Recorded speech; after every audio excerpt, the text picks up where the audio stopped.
The Pony Express. Given that most have still heard of the Pony Express today, unlike so many other messaging companies long gone, you may think that Pony Express was once an integral part of communication between the East and the West in the United States.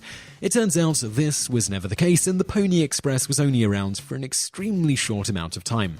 It all started on April 3, 1860, when two riders, one in Sacramento, California, the other in St. Joseph, Missouri, simultaneously embarked on a mirror-like mission: carry mail across the difficult and dangerous terrain of the American West in the shortest amount of time possible.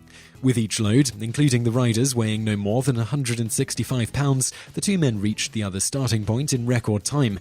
The westbound rider made it to Sacramento in just under 10 days, while the eastbound man reached St. Joseph in 11.5. Together, these journeys marked the beginning of the Pony Express. The brainchild of visionary businessman William Russell, the Leavenworth and Pikes Peak Express Company, later to be known as the Pony Express, was born of two desires. Number one, people's need to communicate, and number two, a businessman's need for profit. By the 1850s, hundreds of thousands of Americans had migrated to live west of the Rocky Mountains.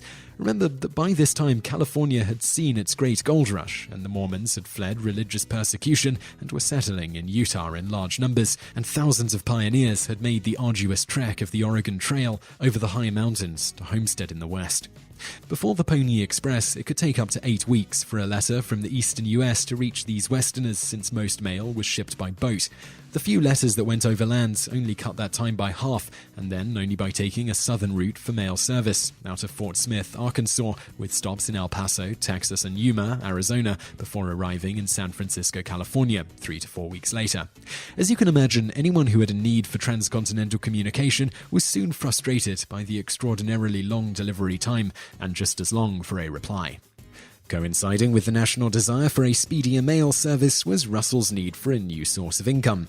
Together with his partners, William Bradford and Alexander Majors, Russell ran a stagecoach and freight business out of Leavenworth, Kansas, that by the late 1850s was floundering. While on a trip to Washington, he pitched an idea to California's Senator William Gwin to quickly deliver mail via an overland central route that followed the Oregon and California trails. The key to a speedy delivery was a system of hundreds of way stations where fresh horses and riders would be continuously substituted all along the 1,800-mile trail. The route itself began in St. Joseph, Missouri, followed by the Platte and Sweetwater rivers, then crossed the Rockies via the South Pass to Salt Lake City, Utah. From there, the riders crossed the deserts of Utah and Nevada, then went over the Sierra Nevada mountains, and finally landed in California, all in about 10 days.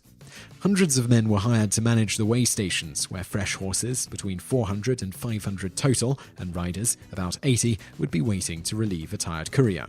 The riders themselves had to be small, under 120 pounds, and the mail bags were limited to 20 pounds, all to keep the weight the horses had to bear to a minimum, which, with equipment and mail, was capped at 165 pounds.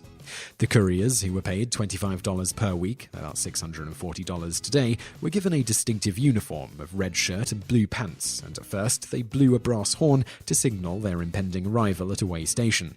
This last was soon discarded, however, when it became clear the approaching hoofbeats provided sufficient notice. For maximum efficiency, the station was placed every 10 to 15 miles for the riders to switch horses, and then after every 75 to 100 miles, the couriers themselves would be replaced. The enterprise was intended to make a profit, and Russell and his partners had hoped Uncle Sam would ultimately subsidize the venture. It didn't, and even though the Express initially charged $5 per half ounce of mail, today's US Post Office charges 49 cents for up to 13 ounces for first-class delivery, the Pony Express still operated at a significant loss. Its end came quickly, just 19 months after it started, when it was replaced with better technology. Beginning in June in 1860, only 2 months after the first Pony Express ride, telegraph lines connecting the east and west coasts were begun by the Pacific Telegraph Company, coming out of Nebraska, and the Overland Telegraph Company, coming out of California. On the 24th of October, 1861, the Transcontinental Telegraph was up and running, and 2 days later, the Pony Express officially ended. A great idea, but bad timing. Bonus facts. Though not called spam back then, telegraphic spam messages were extremely common in the 19th century in the United States particularly.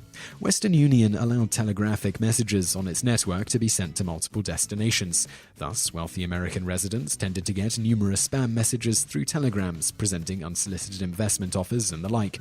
This wasn't nearly as much of a problem in Europe due to the fact that telegraphy was regulated by post offices in Europe. Bonus fact 2. Buffalo Bill Cody, 1846 to 1917, was a Pony Express rider.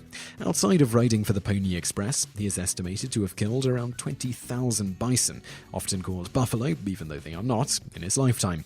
For reference, one single hide in good condition would bring about $3. Made into a winter coat, it could bring in as much as $50. Ironically, Buffalo Bill was one of the most outspoken supporters of plans to protect the bison populations through legislation. In the end, President Grant vetoed the bill that would have protected the herds due to the frequent small wars the US had to fight with the Plains Indians. By getting rid of the bison herds, it took away the Plains Indians' primary food and clothing source. Bonus fact 3. A common myth surrounding American bison is that there were massive herds before the Europeans came to America, on the scale that Americans eventually encountered them at. In fact, evidence suggests that the Native Americans naturally kept the bison populations regulated by various means.